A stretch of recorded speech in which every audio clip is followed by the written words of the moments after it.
Welcome to the Business Spotlight series. My name is Dona Kappmeyer, and I'm the CEO and firm owner of Action Coach KGP and Capital Game Plan Consulting in South Texas. And I am going to be your host for today. I am extremely excited about having our special guest, Dago Salinas, on our show. Dago is the CEO of ClinSpec Solutions. Today, we're going to speak with Dago about his journey to get to where he's at today and the challenges and successes of owning and operating a business. If this is the first time on our channel, please be sure to like and subscribe so you can get great notifications when we publish new content. Dago, welcome to the show. It's great to have you on. Hey, thank you, Donna. And thank you for taking the time to spotlight small businesses such as ClinSpec. Happy to be here. You're quite welcome. This is going to be fun. Really looking forward to our conversation today. Yeah. So let's start talking a little bit about how your business is structured. Tell me more about what that looks like.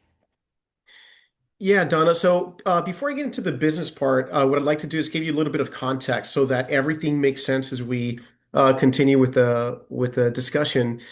So if we backtrack to 2016, I was an active duty Navy nurse, and I was tapped on the shoulder. It was Mrs. Katie Davitt, beautiful lady, great preceptor. She was an ICU nurse at the time, and she said, "Hey, Dago, we need a PICC nurse." And for those who don't know what a PICC is, it stands for peripherally inserted central catheter. It's a catheter that typically gets inserted in the upper arm, and the catheter gets advanced into a larger vessel in your chest. It's called the superior vena cava, which is right above the heart. And the thought of that was kind of frightening. I was like, oh my gosh, I got to learn how to place picks. And Katie did an amazing job. However, the training was expedited. They really needed a pick nurse because a hospital in Jacksonville was really losing money outsourcing these procedures to a civilian hospital. And so they wanted to keep things in-house. So we Okay. expedited the training. I went through the see one, do one, teach one methodology, which is very common in healthcare. And it wasn't a very comfortable feeling to insert a catheter that has a lot of risk and to be proficient with that and be independent. But I had to learn the way to do it. And so, if we fast forward to 2023, I was exposed to virtual reality at my command in San Antonio. I was assigned to San Antonio, Fort Sam Houston, as an instructor for the hospital corpsman program, and they were running a VR research project using goggles. And I've got an example of what that looks like.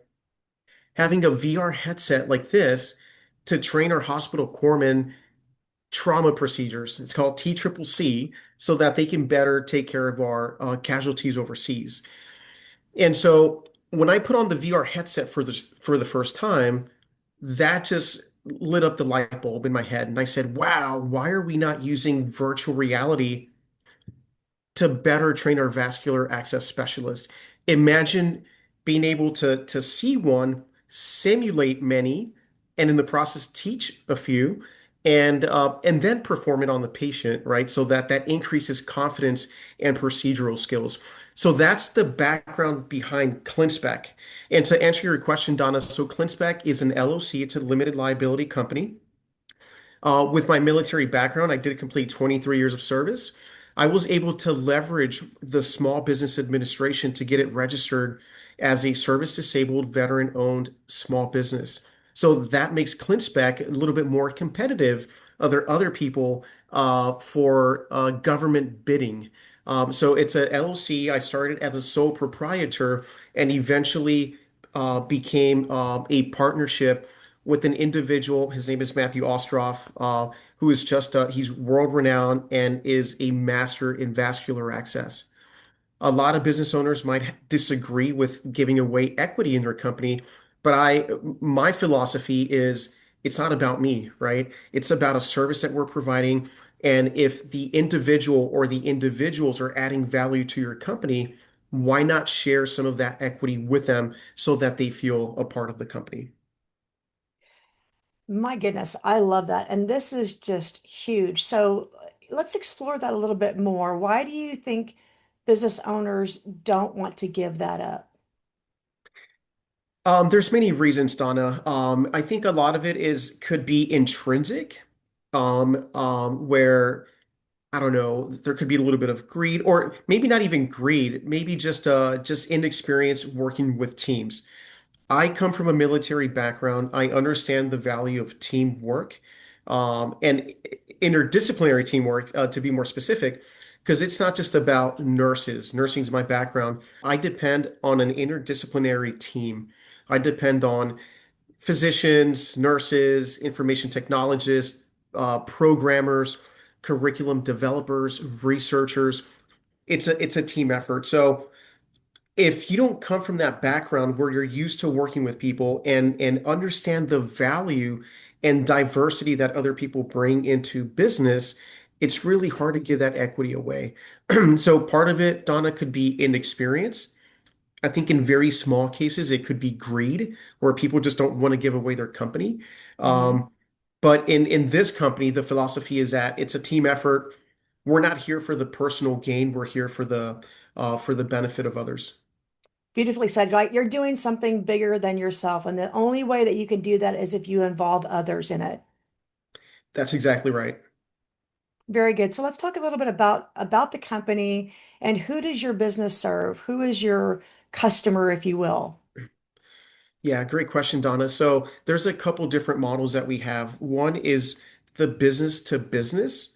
So if you think about it, if I'm a nurse and I'd like to be trained in vascular access procedures, whether it's inserting a PICC line or a midline or ultrasound guided IVs, which are considered more advanced procedures, Hmm. I would go on the internet and I would search for an education company that's accredited and qualified to do the teaching. So what we're doing, Donna, is I'm providing, I'm augmenting, I'm not replacing anything that they currently do the traditional way. I'm simply augmenting with technology in XR, in immersive VR, augmented reality, and mixed reality, what they currently do. So students go through their training pipeline and then they augment it with our technology. Okay. So it's business to business. Now, the other pipeline is I can go directly business to customer. So on our website, we do have services that we provide because at the end of the day, we're also clinicians. Everyone who works for ClinSpec is certified, um, and we're educators. So we're here not only to teach, but also to mentor in the long run, new vascular access specialists. Oh my goodness, that's fantastic. Are there other companies that are doing the same thing that you're doing, or is this unique to the market? This is unique to the market, Donna. These are very exciting times in vascular access. We have a short-term vision, and we also have long-term goals that we're shooting for. Right now, this is it. ClinSpec is the pioneer. We're leading this as a team.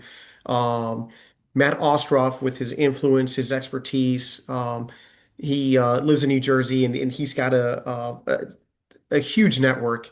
Um, we're here for the long run, and we want to continue evolving and providing additional services to everyone interested in our specialty. Wow, it's fantastic. It's amazing. So, what is one thing that you wish more people knew about your business or the industry that you serve?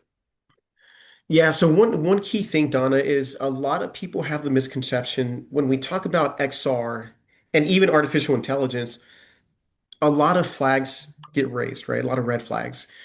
People are concerned that the newer technology is here to replace current practices or the way that we currently do things. Hmm. And that's not true. What we're trying to do is we're enhancing it through evidence-based knowledge and learning theories that are out there. I'm currently a PhD student at MGH IHP, which is located in Boston.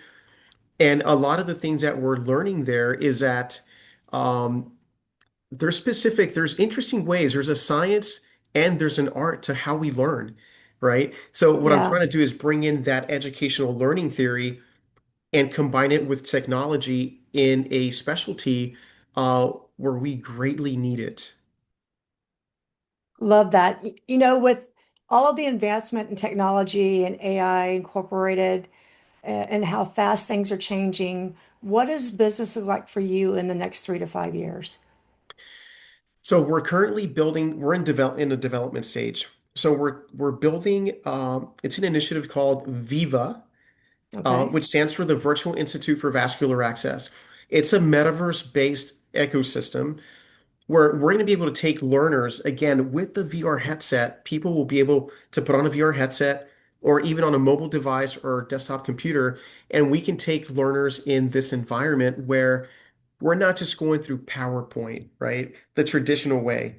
We're immersing students in an environment that they've never seen before, that's Wow. interactive, that's building onto the knowledge, and also improving their skills. Because at the end of the day, we're introducing three-dimensional assets that they can touch, they can interact with. We have 360, 180 video. We can do this live, synchronously, and asynchronously as well, just to be mindful of people's schedules. And yeah, so that's the Viva initiative. Now, from Viva, after people get the didactic information, now we can branch off and get the hands-on through immersive VR or mixed reality. So crazy stuff. So what's the feedback then with all this new technology being augmenting what they've learned as traditional methods, if you will? It's mind-blowing, Donna. So if we go back to the example I provided when we started the conversation, imagine getting trained by the same individual. Let's say Mrs. Katie, I'll call her Katie just to protect her privacy. But let's say I go back in time and get trained by Katie. Instead of simply going through the didactic and learning the knowledge and some of the skills with the kits that were provided, now we're able to get some hands-on practice before I make it to the bedside. So there's a theory that's called mastery learning theory, where it's all about repetition. We're able to not mentally, but visually go into these learning environments and practice procedures over and over and over again with a facilitator that's there to coach you along the way. And imagine doing that a bunch of times. There's no set number. There's not like a magic number that we have that's supported by research. But just imagine going through that many, many times. My hypothesis is that confidence will improve and that Uh-huh. procedural skills will improve as well, because now they're seeing how things interplay together when they make it to the bedside. I'm glad you brought that up, and thank you for breaking that down because with the types of learning styles there are three different types of learning styles. We call it KVA or kinesthetic, visual, and auditorial. What you're doing is you're introducing all three in the equation, and with that repetitive practice, you're making them that much better. And I love the fact that you said, "Hey, this now brings their confidence up because they've been doing it, right?" Yeah. And those terms have actually changed. They're really not learning styles anymore. And if you look at the latest of the latest in learning, they're Uh-huh. called learning preferences. People prefer Beautiful, to learn it yeah, in different ways. And what's really key here, Donna, is really the repetition. There's a lot of yeah. science behind it where the brain adapts to all this stimuli, continuous stimuli that you provide it. There's something called plasticity where the brain reshapes the neurons in our brain. They reshape and they connect in ways that they never have Mm-hmm. before. And Right. when we add that through repetition in our environment, that's what leads to long-term memory and long-term learning. Yeah, you're disconnecting those old ones and you're reconnecting new ones and creating these new highways. Exactly. Yeah, It's we're all training it's it. awesome. Training the Yeah. new highways, and they're much better highways for your I love brain. that. I love that comparison. It is like a highway. Initially, you Mhm. start like a little, like a sidewalk, and then you start making it into a street, and then that street becomes a road, and then a highway, and it just becomes an interstate, and more convoluted. Awesome. So let's talk about success. What do you define as success for you? So that's a great question. It's one of the toughest questions that we'll probably ask, because the answer is going to vary depending on who you ask, right? Mhm. For me, number one, you can't have success unless you've got a problem that needs to be solved. Okay, so that's key. If you're going to start a business, first and foremost, you have to know what is the problem that you're after. What are you trying to solve? Okay. If you can't figure that out, success will be very, very difficult, in my opinion. Um, but if you're looking at traits, if we're talking about what's going to make a person successful, You got to have resiliency because there's going to be times when we fail, things don't work, and you just have to get back up and try it again. You have to be disciplined. You have to have structure in your life and also family work balance. In my case, I'm a husband. I've got two young, beautiful girls. Hmm. They have to be a part of this. If you don't have that support system that can help you with your business, it's also going to be very tough to be successful. Um, Understanding that you don't have to do this alone. It's okay to form teams and I think the more heads, the better to some extent. And you also have to remain current in your field. You can't just wing it, or you can't simply rely on what people say and take that as a fact. You have to stay current. You have to read the literature and stay on top of your game. Yeah, well said. Well said. Thank you for sharing that. If there was one piece of advice that you would give to the business owners who are listening to this podcast, what would that be? I would say learn the J curve of economics. Okay, I didn't learn that until recently. So if you think of a J, right, it starts up here and it does a U and then it continues up.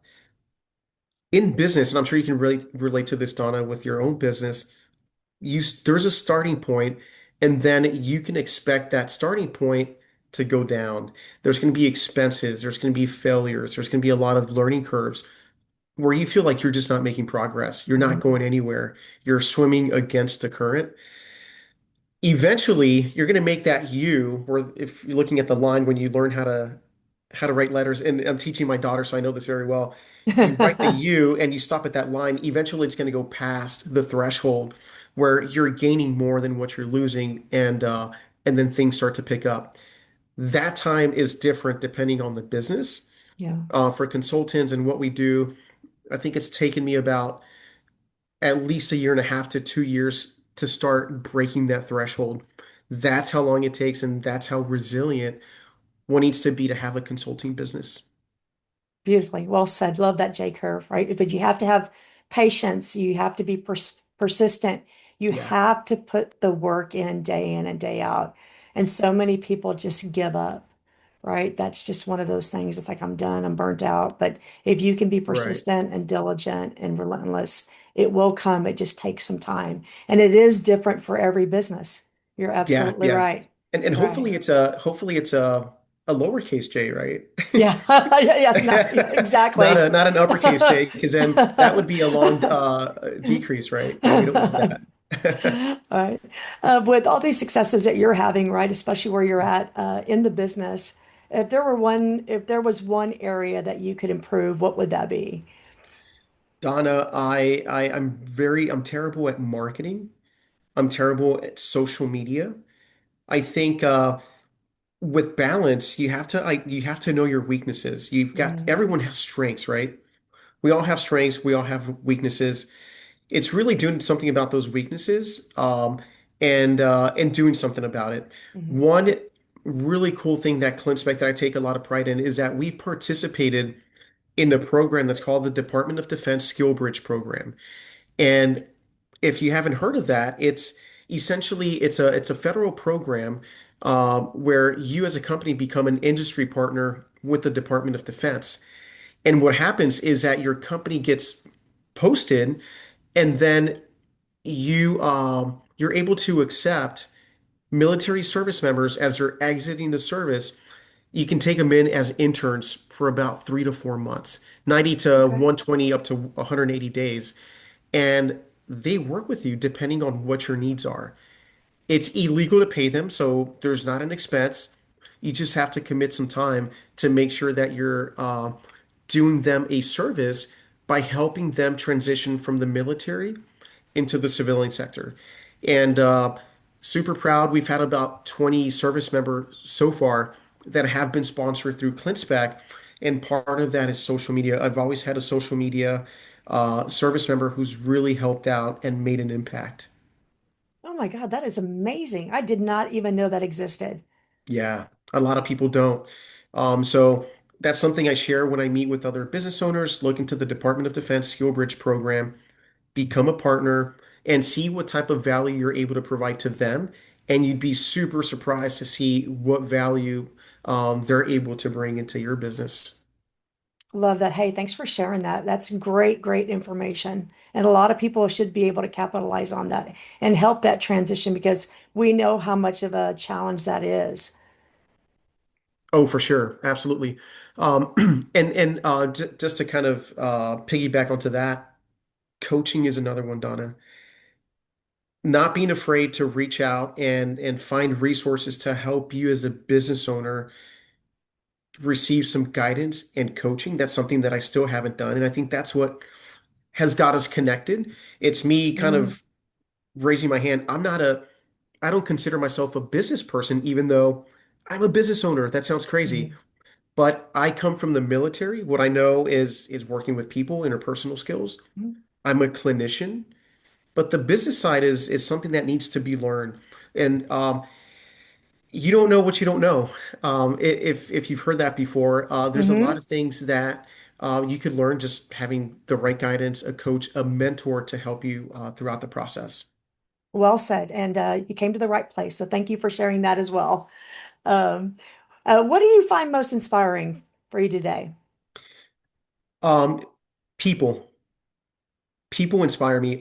People who sacrifice, whether it's a policeman, a military service member, healthcare providers, teachers, educators, anyone who makes a personal sacrifice Mhm. to give something to others, that inspires me.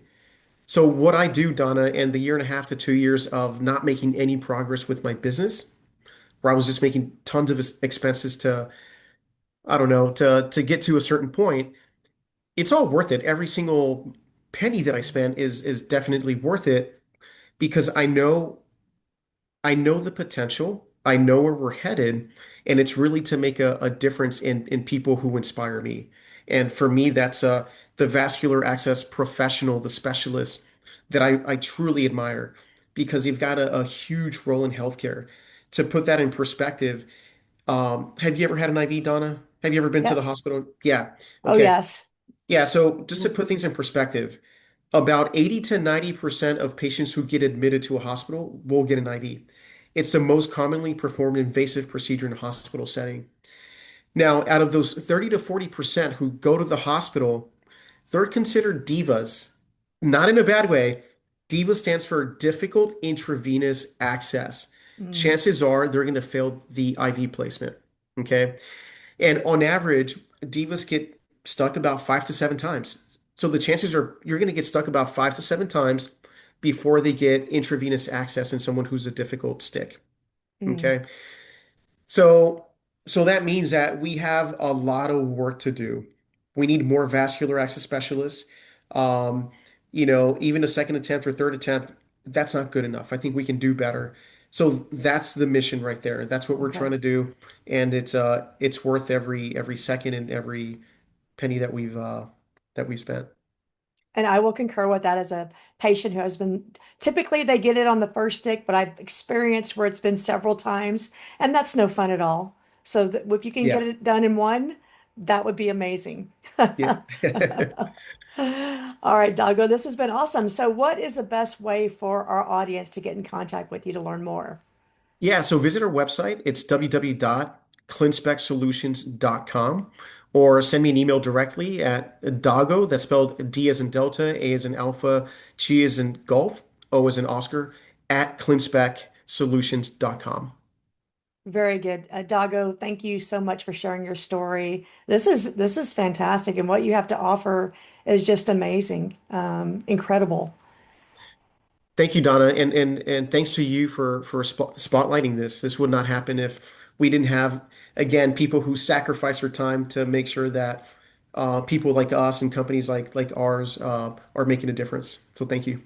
You're welcome. This is a Business Spotlight series with Dona Kappmeyer from Action Coach KGP and Capital Game Plan Consulting, along with Dago Salinas from ClinSpec. Please be sure to like and subscribe so you can continue to see our great content. Thank you and bye for now. Bye See bye. you. Thank you.